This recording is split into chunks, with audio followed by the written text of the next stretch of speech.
Hi நண்பா, வணக்கம். இன்றைக்கி பார்த்தீங்கன்னா சேலஞ்சுக்கு வந்து நண்பர் வந்திருக்காரு. ஸோ என்ன சேலஞ்ச் அப்படின்னு பார்த்தீங்கன்னா 6 பாலுக்கு வந்து 3 6 அடிக்கணும். அப்படி வந்து அந்த பேட்டில் வின் பண்ணிட்டாருன்னா நான் வந்து இவருக்கு 100 ரூபா கொடுத்துருவேன். அவர் தோத்துட்டாருன்னா எனக்கு வந்து 10 ரூபா தந்தால் போதும். ஸோ இதுதான் வந்து சேலஞ்ச். ப்ரோ பேட்டிங்காக பவுலிங்க? Batting bro. அவர் பேட்டிங், நான் பவுல் பண்ண போகிறேன்.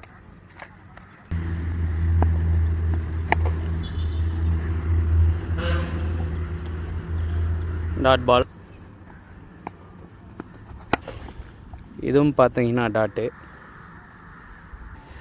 இன்னும் 4 பந்துகளுக்கு 3 சிக்ஸல் அடிக்க வேண்டும்.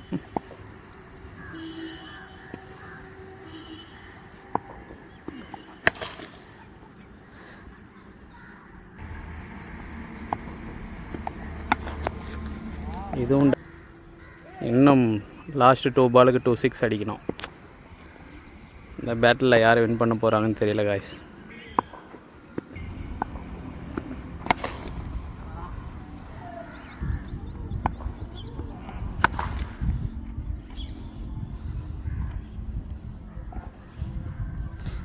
காய்ஸ் 2 6 தான் அடிச்சுங்கிறாரு. இந்த பேட்டலில் வந்து நமது நண்பர் தான் வின் பண்ணிங்கிறாரு. தமிழ் நண்பா, இந்த பேட்டில் பார்த்தீங்கன்னா நான் வந்து வின் பண்ணிட்டேன்.